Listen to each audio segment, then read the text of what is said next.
যে বন্ধুরা আমরা এখন বাজার ঢুকে গেছি। বাজার, আমাদের এই বাজার এত সকাল সকালকে ঘুম থেকে উঠে নি, তাতে কি হয়েছে আমরা উঠে যাই রোজ সকালে।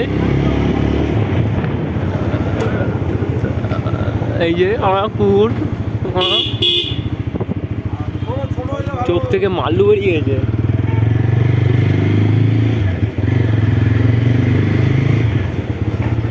এখন কিছু হয়নি, তাতে কি হয়েছে এখনো লোকজন আসবে। Wait for me. আমার ইংলিশ হেভি বলি, তারপরে বলে দে English. I love TV. Yeah. Only subscribe, only pack.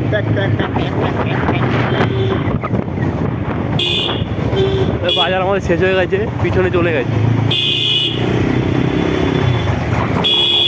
সবই ঠিক আছে। সকাল সকালে একটা মাল্লু দেখতে পেলাম না। এখন আমি এক্সের বাড়ির সামনের দিকে যাবো, দেখবো রিয়াকশানটা কেমন হয়। যদি দেখা হয় তাহলে আরো ভাঙবো। চলো আমার বন্ধুর একটু বাড়ির সামনে দেখা হচ্ছে তোমার সাথে।